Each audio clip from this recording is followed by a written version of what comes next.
kasi nun, pagbabayaran mo lahat ng ginawa mo sa kapatid ko. Nasaan ang pwesto na mo? Auntie, chinek ko po yung CCTV sa party. Inilabas ni Kuya Sinon yung kotse niya nang lasing siya. Natagpuan na namin ng bangkay ni Sinon Arroyo. Hindi totoo yan. Buhay si Sinon. Ito po yung mga gamit na nakita namin. Nasunog niyang katawan. It's not true. It's not true! It's not true! It's not true! Saan galing kagabi? Wala. Lumabas lang, nagpahangin. Nag-emote. Dami kasi nagaganap eh. Tawagin mo na sila. Kaya na tayo. Kasalanan ng babaeng yan. Pero kung may taong dapat sisihin ngayon, kayo dapat yun. Sinadya niyong paglapitin si Helen at saka si Rod to the point na napraning si Kuya. Hello? Nag-drive daw si Sir Sinon ng sobrang lasing kagabi. Namatay siya sa car accident. Patay na si Sinon? Pero paano nangyari?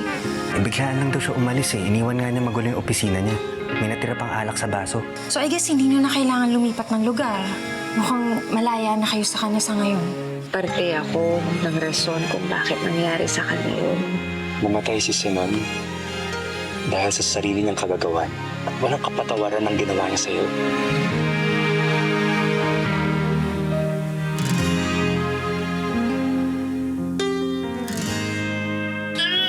Helen?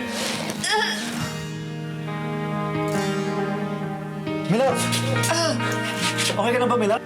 Congratulations. It looks like you're 3 months pregnant. 3 months po. Pero kung 3 months akong buntis, ibig sabihin, Posibleng kay Sinon yung batang dinadala mo.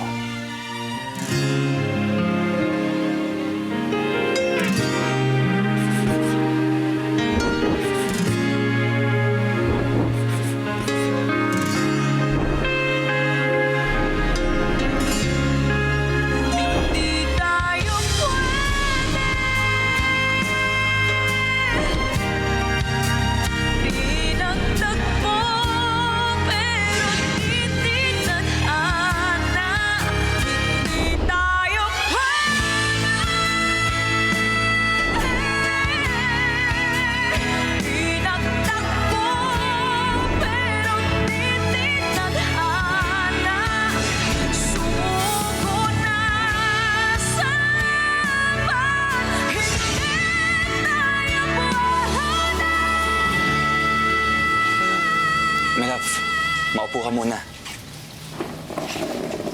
Sige.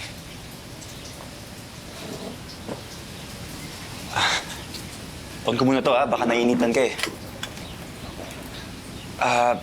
Tubig. Baka nauuhaw ka.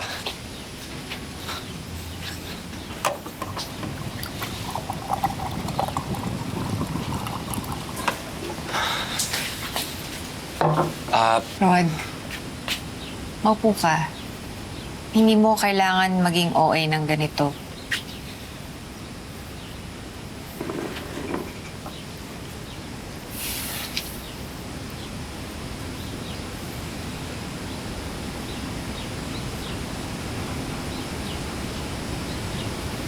Pwede wag muna natin sabihin kay Kuya tungkol sa pagbubuntis ko?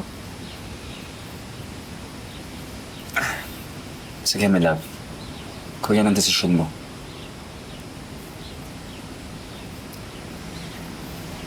Sige, papahangin muna ako. Tama ka, mukhang init nga dito. Helen.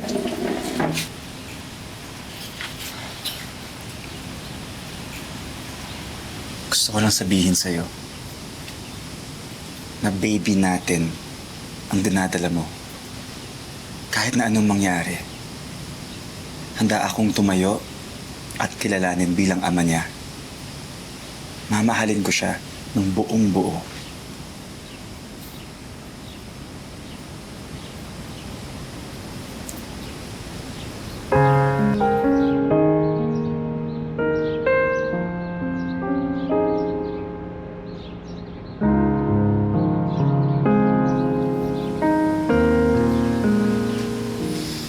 Mamahalin natin ang buong buo. Kahit anong mangyari.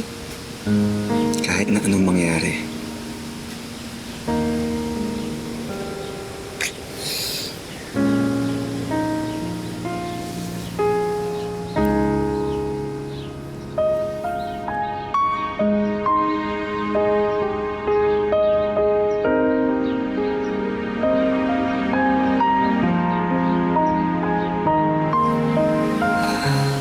Sige, papahangin mo na ako.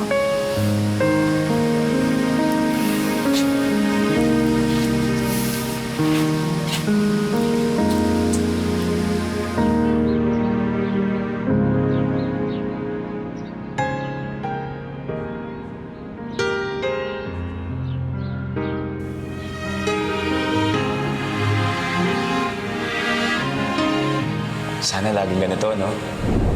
Laging peaceful. Salamat sa pag-aalaga sa akin. Salamat sa pagtitiwala sa akin. Alam ko na puno ng anxiety at takot ang puso mo. Pero gagawin ko ang lahat para mabawasan ang sakit. Napakadami mo ng pinagdaanan, pero kinaya mo ang lahat. Kaya kung merong tao deserve ng peace, ikaw yun.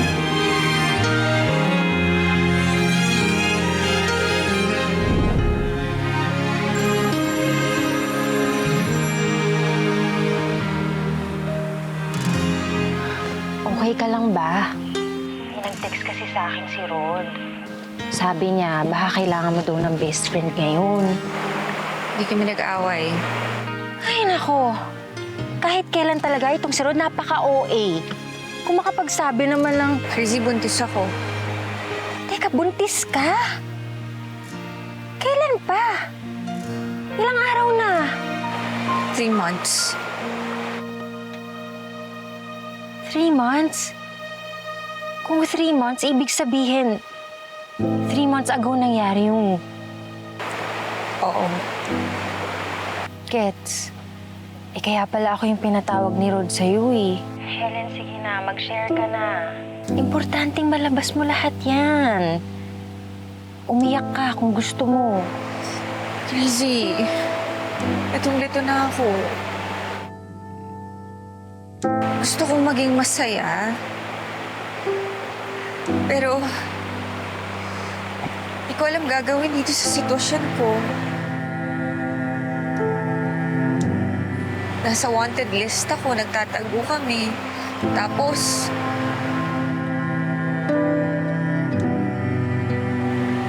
Crazy, kasalanan ko to eh. Shh! Huwag mo ngang isipin yan. Nakakasama ang stress sa bata, Helen. Tsaka, isa pa, kung kay Sinon yan, eh so what? It's not as if nandito pa siya para i-claim yung bata, di ba? Iturin niyo na lang ni Rod na anak niyo yan.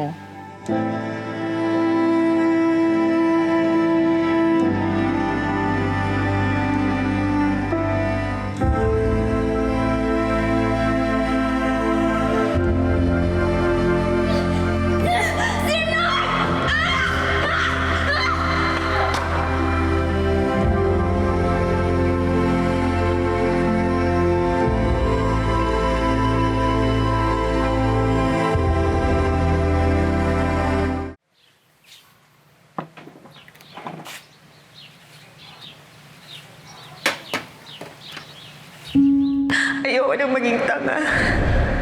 Ayoko nang masaktan ulit. Oo, Rod.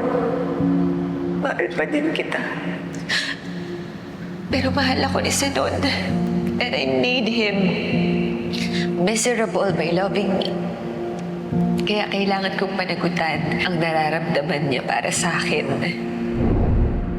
Nung hindi ko siya pinagbigyan, sinaktan niya ako. Nagalit siya. Pinagsamantalahan niya yung kahinaan ko. Tama ba yung nasa isip ko? Kung ba't ganyan reaction mo? Rod, there's nothing I want more for this baby to be yours. Pero kung 3 months akong buntis, ibig sabihin, Posibleng kesa nun yung batang dinadala mo. hey love, My love, lalim ng iniisip mo ah. Share mo naman sa akin. Palagi na lang si Sinag nakakaalam ng mga sikreto mo. iniisip ko na ngayon, lalong mas may rason na ako para mabuhay. At yun ang magiging anak natin.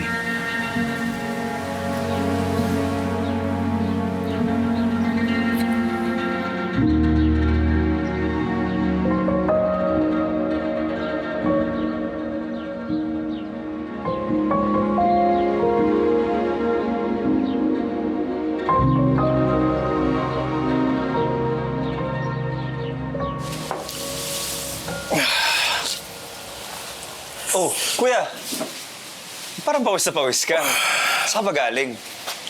Saan nangyari sa likod mo? Ito ba? Mamamalengke lang sana ako eh. Kaso nakita ko na kailangan nila ng extra taga-buhat doon. Kaya ayun, rumakit muna ako. Pinapabalik nga ako bukas kasi ang bilis ko daw magtrabaho eh. Batak kaya to? Alam mo, kuya, hindi mo na kailangan gawin yan. Kaya ko mag-provide para sa mga panggastos natin dito.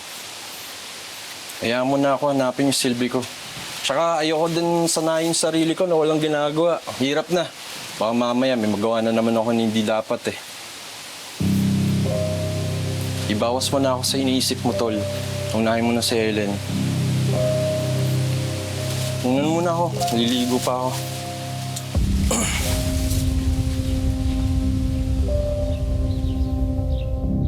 May kailangan ng adjustment sa kitchen.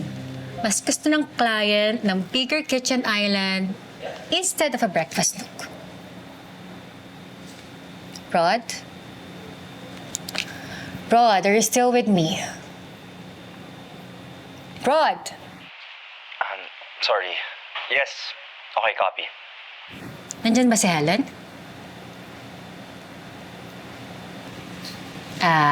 Kaya naman pala. So si Helen ang dahilan kung bakit lumilipad yung isip mo. Yung nangyari ba?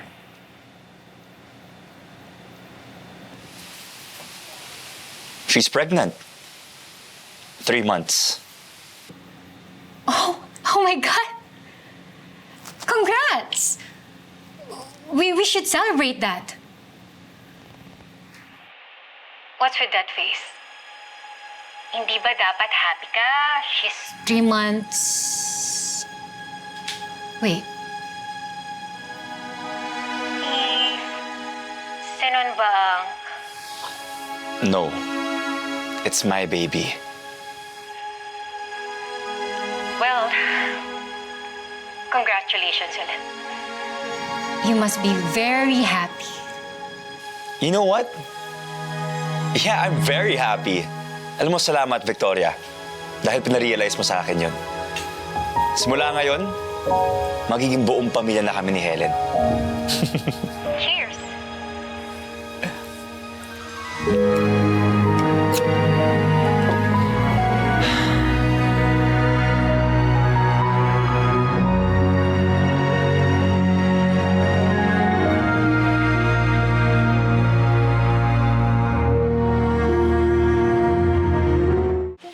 O isa pa.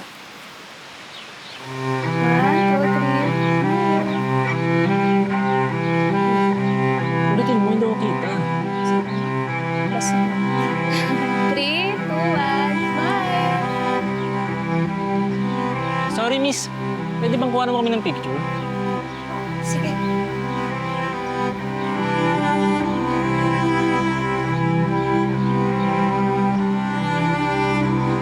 One, two, three. Smile. Oh, pa-check na lang.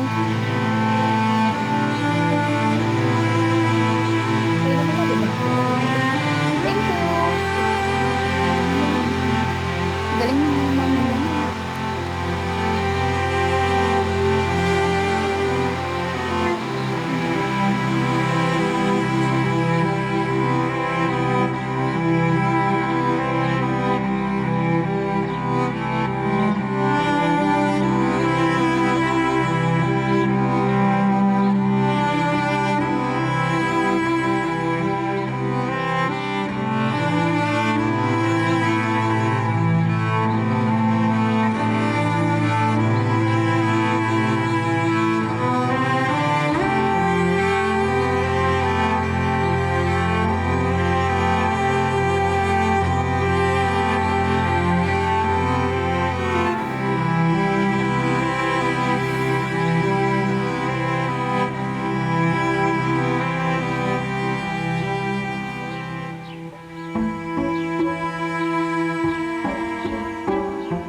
Ito pala yung bakon mo. Dalawa to, ha?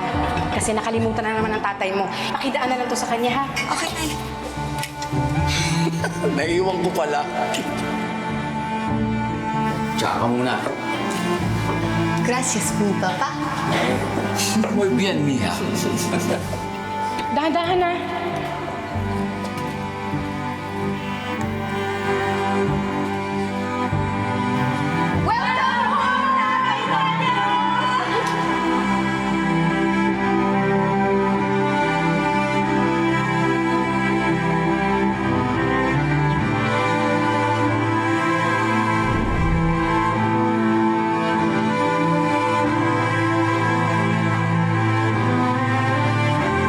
Kung kay Sinon yan, so what? It's not as if nandito pa siya para i-claim yung bata, di ba? Iturin niyo na lang ni Rod na anak niyo yan. Hindi ko sigurado kung anong hinaharap. Pero sisiguraduhin ko mananatili ako sa tabi mo para mahalin ka at tanggapin ka.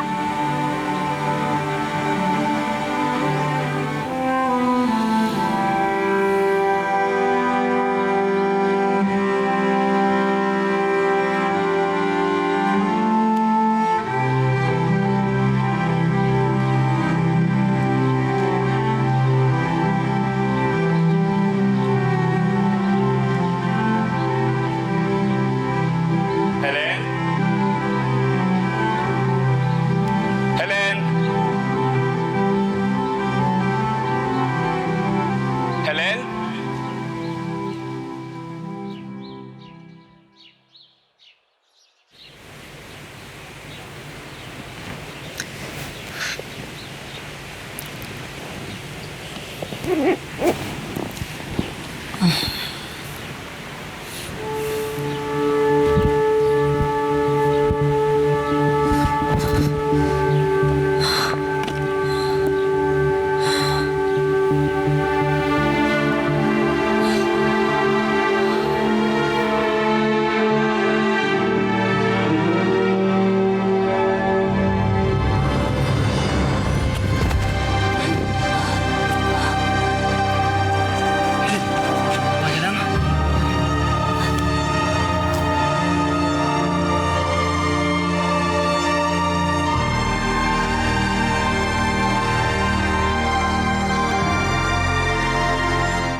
Kumain kang mabuti. Hindi pwedeng ganyang lagi kang may sakit. Marami ka pang ituturo sa anak mo kung paano maging isang Aurelio. Hindi na ako babalik sa pamilya sa loob. Itinakwil na ako ni Papa at ni Mama. Ipangako mo sa akin na kapag nawala ako, ikaw ang tatayong magulang si Sinon. Huwag mong sabihin yan. Gusto ko, turuan mo siyang palaging sumunod sa'yo. Turuan mo siyang maging malakas para walang pwedeng umapi sa kanya. Kahit na yung ama niyang walang kwenta. Wala ka nang dapat ipag-alala dahil hindi na babalik yung hayop na asawa mo na walang ibang ginawa kundi gawing kayong punching bag. Tama lang na mawala siya.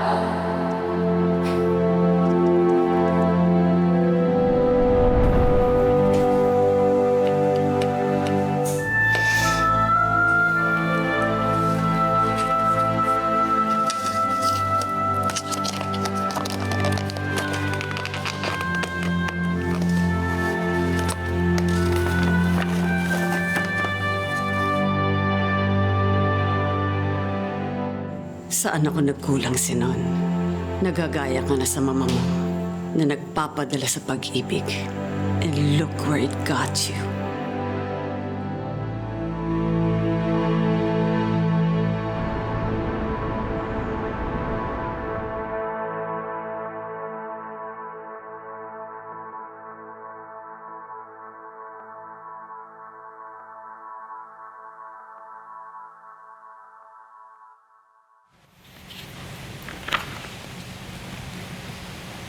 Yes, ma'am. Nasaan ako? Kumusta ang pakiramdam mo, Mrs.? Alalang-alala sa'yo ang asawa mo.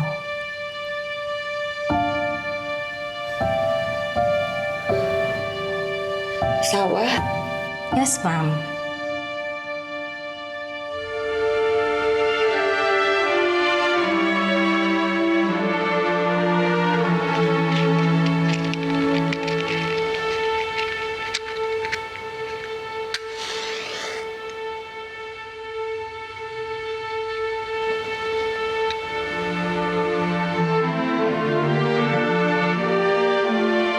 I think tama si Auntie Salud mo, kuya. Kasalanan ko kung bakit ka nag-end up ng ganyan. Sana nasa mas mabuting kalagayan ka na. Sayang lang kasi di ka nabigyan ng pagkakataon na tama yung mga mali.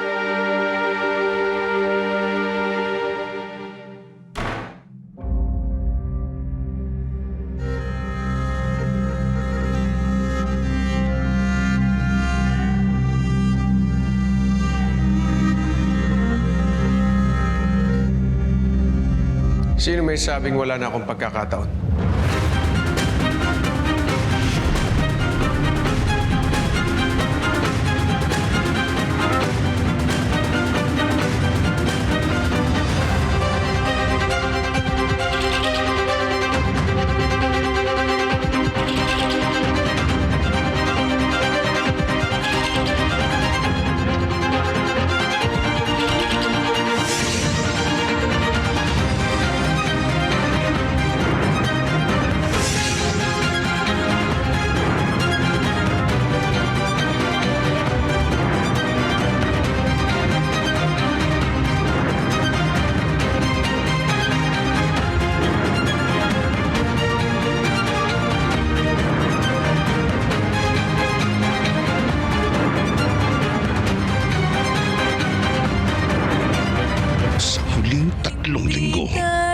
Magiging best tatay ka ng anak natin. At makakaasa kami, love, na gagawin ko ang lahat para sa magiging anak natin. Kaya hindi ako nag-aalala na ikaw ang ama nito. At masisiguro ko na andito lang ako sa tabi mo kahit na anong mangyari. Kapag kasama mo na si Rod at yung baby niyo, hindi ko na ito magagawa para sa'yo. Tinitingnan mo. Wala, kala ko may nakita ako eh. O, kamusta nga pala kayo nila mama dyan? Nakapag-adjust na ba kayo? Yung lalaki dyan sa likod mo, parang kanina pa tingin sa'yo. Ha? Ilang buwan na lang mapupuyat na tayong dalawa. Matatakot ka ba? Oo. Kasi yung saya-saya natin. Paano kung yung saya mapalitan ng luha? Love, huwag kang mag-alala. Wala nang sanon na gugulo sa mga buhay natin. Pumating yung panahon na maghabol yung auntie ni Sinon dyan sa bata. Eh after all, siya na lang yung natitirang tagapagmahal ng estate nila. Love, anong problema? Lapit pa kasi ang birthday ni tatay. Nai-guilty pa rin ako kasi naiisip ko. Kasalanan ko kung bakit siya nawala. Ang bilis ng pagkawala na. Di man lang niya makikita magiging kapot na. Helen, may kailangan akong sabihin sa'yo. Ano yun, Rod? Ako yung rason kung bakit namatay si Papa Tonyo. Tay, magkakaapon na kayo. Hiwalay na kami ni Sinon. Si Rod na kasama ko ngayon. May problema lang pero kakayanin namin to.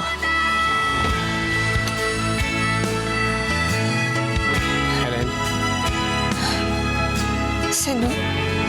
Please, Helen, give me a chance. Tama na! Ako ang tumigil! Ay, dapat asawa at ama ng pamilya nito! Kuya!